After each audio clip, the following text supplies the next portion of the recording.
12 ज्योतिर्लिंगांपैकी एक असलेल्या नाशिकच्या त्र्यंबकेश्वर ज्योतिर्लिंग मंदिरात आज भाविकांनी पहिल्या श्रावणी सोमवार निमित्तानं मोठी गर्दी जी आहे ती केल्याचं दृश्य आपल्याला मंदिर परिसरामध्ये पाहायला मिळतंय। आपण जर या ठिकाणी बघितलं तर या ठिकाणी बंबम बोलेच्या गजरात त्र्यंबकेश्वर देवाच्या नामस्मरणामध्ये त्र्यंबक नगरी जी आहे ती दुमदुमून गेलेली आहे। भाविक देखील मोठ्या जोशामध्ये, उत्साहामध्ये, भक्तिमय वातावरणामध्ये आपल्याला त्र्यंबक राजाच्या दर्शनासाठी आल्याचं या ठिकाणी बघायला मिळतंय।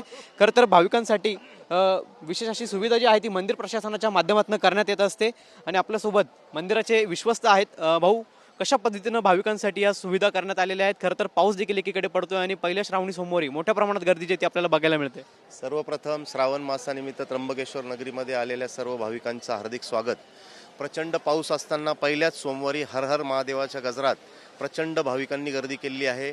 वास्तविक पाहता कुंभमेळ्याचे कामं सुरू आहेत, रस्त्याला खड्डे आहेत, ट्रॅफिक प्रचंड प्रमाणामध्ये जाम आहे।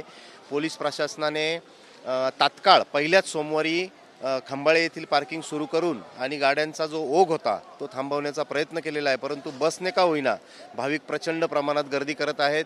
पहिल्या सोमवारीच श्रावणाची जी ब्रह्मगिरीची प्रदक्षिणा असते तिला सुद्धा भाविक मोठ्या संख्येने हजर झालेले आहेत आणि प्रचंड संख्येने आपण बघत आहात की इथे भाविक दर्शन सुरळीत घेत आहेत।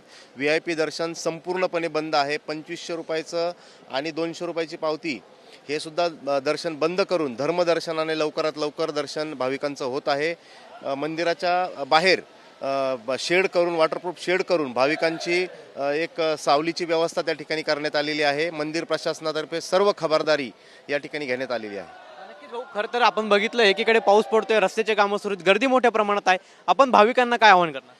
भाविकांना मी एकच सांगेल की प्रत्येकाचं दर्शन होईल, कारण धर्मदर्शनाचंच दर्शन त्या ठिकाणी सुरू आहे। त्यामुळे आपल्याला वाटतं की VIP ने पावती फाडून आपण लवकर दर्शन घेऊ शकतो, परंतु धर्मदर्शनाच्या लाईनला जर आपण लवकर येऊन पहाटे लागलात तर आपलं सुरळीत दर्शन होईल। पाऊस जरी असला तरी आता भोलेनाथ त्या ठिकाणी अशा ठिकाणी असतात की त्या ठिकाणी पाऊस, ऊन, वारा, पाऊस याचा काही फरक पडत नाही।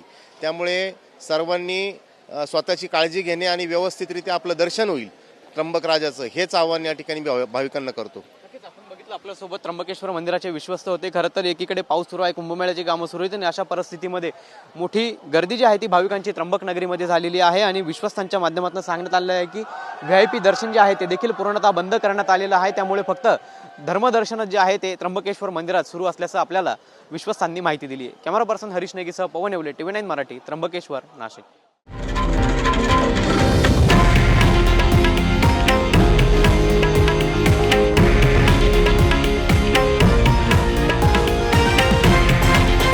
हे आहे देशातील नंबर 1 न्यूज नेटवर्क आणि आपण पाहत आहात TV9 मराठी, एकमेव।